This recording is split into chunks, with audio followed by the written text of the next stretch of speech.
Hello, Dave, Hello, Chan.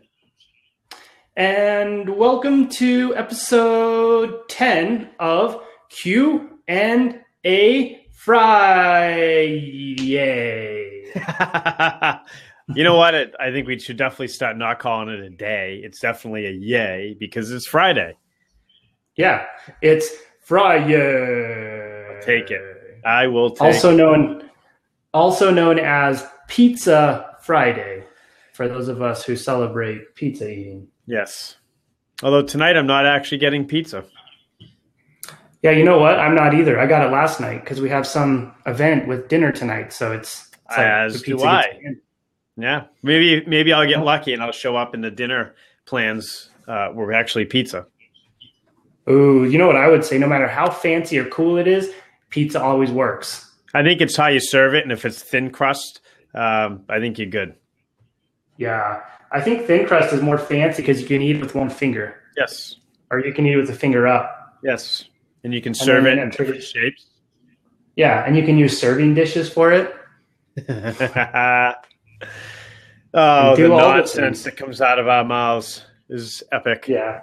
We're pretty out of control. And I hope everybody enjoys the out of control first 2 to 3 minutes of the Almost Daily Show with your host, Chandler. And The Dave Picardi. today, my headphones are plugged into my mic, so I sound like a champion to myself. Well, you sound like a champion to everybody, Chan. That's true. That It's is a hard true. knock life living like a champion. That's right. That's right. So we're ready to tackle Q&A Friday once again. Yeah. Once again, round 10, That's right. episode 10. We've had 69 episodes of the Almost Daily Show, 10 episodes of this thing. So we're crushing it. That's like 79 episodes. Hold on, I need a calculator. Carry the 4, 13, 12. What is that, 12,000 or something? Somewhere around there. Oh yeah, and a moonshot. It's beautiful. So nice. So nice. So we got a good topic. Good question this week came in that I think is pretty important to a small business. Yeah, I thought it was a really good question. And we've started to move Q&A Fridays to answer like 1 or 2 questions, so it doesn't take 40 minutes to get through 9. And today's question was, how do I get started trying to get into the corporate world in terms of like corporate wellness? And it's obviously from a gym owner because we have a big gym focus. And it's a good question because when you look at your community, you have people inside your community who own businesses, who own different things around town, people who are entrepreneurs, people who work for people who they can talk to get these things established. And you have this huge opportunity to move outside just the referral base in your gym or the story base in your gym and move into the corporate environment that people are already talking about and excited about because they're part of your community. And I think the first step to establishing corporate programs is, I guess the first step is organizing what you can even do for the corporate entity. How can you provide them something that's going to reduce things like sick days, increase productivity, and make employees happy? Because now businesses recognize and realize that if the employees are taken care of and they have a good environment and things to look forward to, productivity is going to increase. They're actually going to want to show up to work and they're not going to hate their jobs. I don't hate my job. Me either. That's for sure. Yeah, and you know what? I think we've already talked about this once or twice this week, only because part of our marketing strategies with our clients moves into establishing events and corporate programs and different things. So we've been talking about it a lot this week. But the thing that everybody misses is it's the fastest way to grow your business is to grow from within, and also the easier. Say a new client is to go get an old client because you don't have to sell them as much. So if you want to grow from within, it's an exercise I know we do in our gym is, every coach who handles their clients has to know what their clients do for work.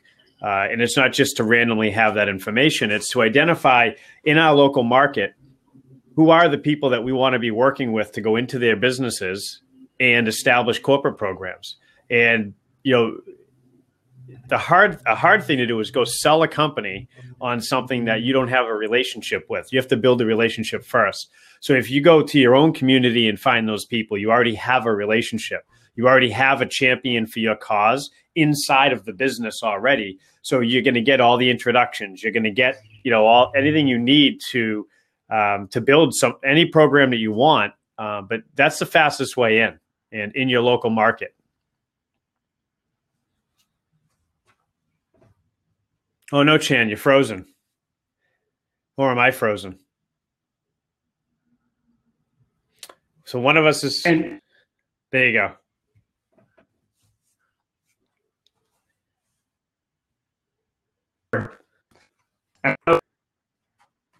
Points there, and when we initially want to build out these corporate programs, first we obviously know that they're more interested in getting them to work, seeing the amount of times they don't show up to work. And so once we okay, now what can we offer them to about it? How HR department wanting to push this out to the employees, and how what we're doing is actually going to help and matters. And so we need to compile data and information and statistics from our current client base on how much their health has improved and how much their kind of life has improved. And then we need to organize that into like a with we can send it to them in a letter. Like, here's what we do. Here's the 3 options. Number 1, we come down and we do a presentation. We talk to you guys about what's going on. Number 2, we can start moving people in, come to your facility and work with everybody. Or number 3, you can come to our facility and we can work with everybody. And then once you figure out what they want, then you can organize the program and you can price it out. And you essentially have to price corporate stuff based on there's 2 options. Either the corporate entity is going to cover a percentage of it or the whole thing for their employees, depending on how big they are, or you're going to set it up to where you have like a volume or a wholesale based thing. And you get like 10 employees in, 20, and every time it goes up, the corporate entity has just a reduced overall rate that they're paying for this whole thing. And you can turn these into highly profitable pieces of your business, and they become a huge revenue generator for you if you do it in the right way. I think the biggest thing, like we were saying earlier, is you need to start from the inside. So who do I have in my facility? Who do I have in my business right now who I can talk to and leverage to get inside these corporations and these corporate environments? Because what happens is the HR department is inundated with emails all day from spammers and garbage. So if you have someone they already know and trust and care to bring you in, that's basically a letter of recommendation. And that's a little bit of trust placed on you. And that's them saying like, yeah, you're going to do a great job. So that's going to be your in. If you don't have anybody like that, which everybody has somebody who owns a business or works for someone in their facilities, because you don't want to get into the thing where, and if you need to do this, you can do this after you start setting up with your current people. But outside of that, you just need to gather lists. You need to take letters to them. You need to talk to them. You need to be persistent and show up a lot, because sometimes it takes points of contact to get HR to actually pay attention to you and care about what you're doing. So start first inside, because that's your easy base. That's the spot where you're going to get people in, they're going to be excited, and you have that letter of recommendation. And then if you need to, build out and branch out from there, where you're just basically cold calling. Yeah, and I think the other thing is corporate programs aren't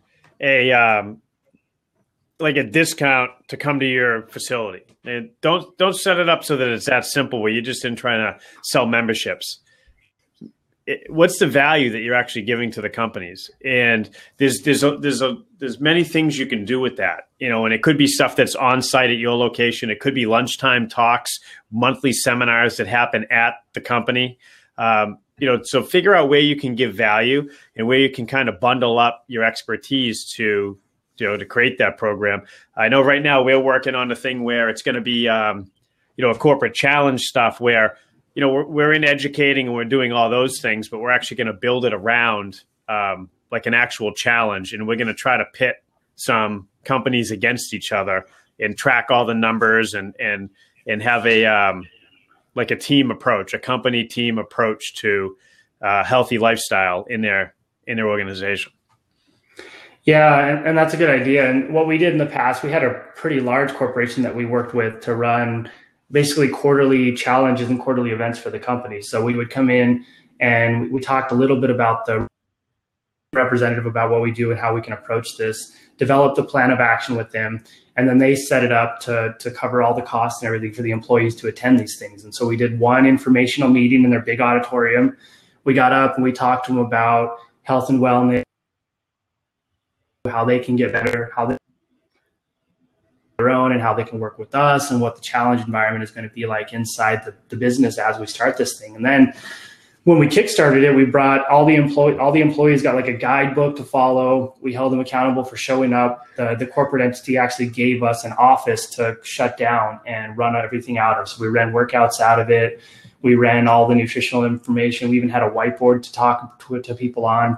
And so it essentially allowed us to not just ask people to come to our facility for a discount. It allowed us to embed ourselves inside that organization and become a piece of it. And it created the atmosphere where it was easy for people to come do it. All they had to do was get out of their desk chair and go over to the workout area, and they would talk to us and listen to us. Yeah, a lot of them were still like, I don't know.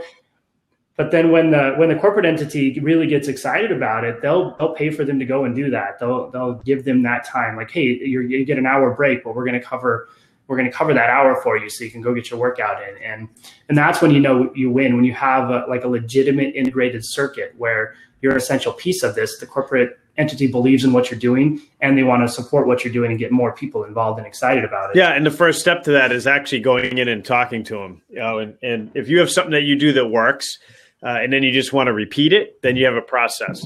And if you're just starting to get going, you know, every market's a little bit different, and the types of businesses around you might be a little different. So, it could be, going in and actually sitting down with the company, sitting down with HR, crafting what is their needs? What are they trying to accomplish? And then, based on your, expertise, your facility, your resources, what can you put together for them so that you have something that they're going to support, which is huge. They're going to understand the benefit to the employees. So they'll from the higher level, make it important, right? Like make it a priority in their business. Because if you don't have them pushing it, supporting it, it won't really take off or sustain itself. And then I think the biggest part of the whole thing is you got to track everything, so it's what matters before it starts. What are those KPIs? Track everything so that you can actually present them at the end as proof of concept. This works. This is why we're going to continue doing it. They need that stuff. Yeah, really big. What you should do, your first thing should be, you should collect data on everything. Who showed up? How many showed up? Why did they show up? When did they show up? How often did they show up? What were the results gained? What were the good things about it? What were the bad things about it? How they feel. How did they feel? Once we get all this, you create a case study. So then you say, okay, Stone Age Fuel went into corporate XXX, and we did this with these employees for 6 weeks, and these are the results that came about. We noticed bang, bang, bang, bang, bang. You organize this whole case study, give it to them at the end, and then you say, all right, we're excited for the next one. We're excited to keep moving forward with this. And then the more data and information you collect, the more you have to present to corporations who are going to be more excited about what you're doing, because you're not just some guy cold calling them, giving them a piece of paper. You're a guy giving them information that says like, hey, I did this in the past and I know what I'm doing, and I can really increase your productivity and get your employees excited about work and get them actually motoring along and not falling asleep at 3:00 p.m. That's right. And I think you're going to see this more and more, but some insurance companies for medical insurance, especially when, like I spent this morning sitting down with our company's health insurance agent, some of the questions they ask, are your employees smokers, non-smokers? All these things have an effect on the company's cost on insurance. So if you can create a program where they have full visibility into all their employees, and it's documented in a way that they can actually then share it with their insurance company, that's the potential from a business side to save them a lot of money on their health insurance costs at their companies. And you could have HR departments and CEOs, and that they might not even care about this at all. So what business people care about is the bottom line. And at the end of the day, if you save them money, they'll be all for it, right? So you have to meet people where they're at as well. So we understand the benefits of health and wellness. And you just have to present this in a way, especially to corporations, that makes sense to them. What's the win for them? Yeah, exactly. That's huge. And that's why you can't run this just off a standard easy like discount based program. The corporate, they don't care about discounting something for the employees to attend. They care about reducing the costs associated with doing business with humans, because humans are expensive, and if humans are happy, humans do better. If humans aren't happy or have problems, they don't do as well. And then the corporation has to pick up that slack in terms of everything else they do. So if they don't have to pick that up, this cost savings for them to implement this are significant. It's not just like, oh, hey, we'll give you $50 off a membership. It's they're going to save hundreds of $1,000s a year based off all their employees if they have a really big, successful program running. And that's why you see a lot of these corporations now putting like gyms inside their facility and having people on staff to just do this and handle all this stuff, because they recognize how significant the cost savings are and how much potential this has to propel them moving forward and get their workforce highly productive, which is what you want. Oh, yeah. And, a workforce that works out before work is way more productive. A workforce that goes during their lunch break to the gym to work out is more productive. It's the same amount of time your workforce that takes 10-minute cigarette breaks every hour. They're all taking the same amount of time, except the healthier people do a better job for the organization. So corporate programs are huge. Don't think of them as ways just to sell more memberships at your gym. Like a corporate program is not, we'll give you 10% off just because you work at a company. That's not a corporate program. It's a corporate discount, but there is a difference. Exactly. So set it up with the idea in mind, and you need to put this in your long-term strategy as well. So set it up with the idea that I might need someone to specifically manage this, because this is going to become a really big piece of what we do. And am I ready for this, or do I just want to institute a corporate discount program? Because there's two major shifts here. Corporate discount means you're just asking them to come in your facility, hopefully. Corporate wellness means you're actually embedding yourself in that place and you're setting the whole system up, and you're going to grow as this thing grows. And you have to be ready to scale that as well, because it can become a business in and of itself. That's right. Hey, just quick shout out. I know we're on a Q&A, but we got Australia on the horn here. Justin Templehoff. Yeah. You know what? Give Justin a shout out. I haven't talked to him in a little while, and he is the man from down under. He's amazing. You know what he did the other day? He called me when I was driving to San Francisco, and we were talking, and he's saying "Ice, Ice, Baby" the entire time on the phone. Well, I beatboxed it. Amazing human being. Oh, it was the greatest thing in the history of the world. I told him we need to. Actually, Justin, you want to come on the Almost Daily Show and talk about the vanilla? That'd be perfect. We can get him on. He won't refuse us. It's true. He's a champion. Oh, yeah. All right. I think this has been a good show. If anybody watching has questions, shoot them in the comments or shoot us an email. We're always looking for questions for the show for every Friday. Thursdays are Hot Seat Thursdays, and Wednesdays we're now going to start bringing guests in. So we're really ramping up the show from just the Almost Daily Show to the Almost Daily Show stuff. Extra. Listen all about it. Something else I want to throw a shout out to is we've been working real hard into the collaboration realm. And so, lots of the gyms and businesses that we work with, we're getting them together and working on collaboration stuff so that we're all improving and getting better.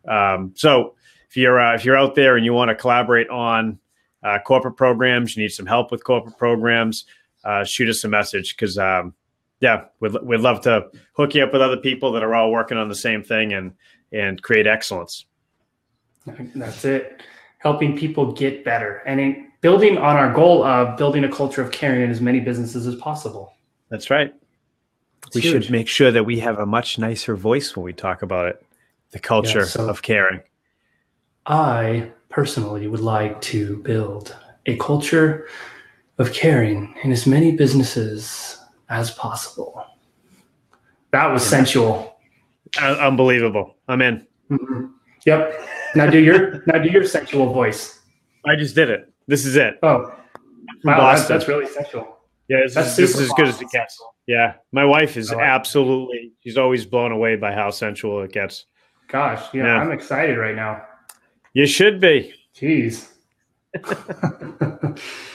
All right, guys, we'll be back on Monday. Next week will be a shorter week just because we have American Thanksgiving. We do have Canadian stuff too, and international following, but We probably just won't do a show on Thanksgiving, but otherwise we'll be around.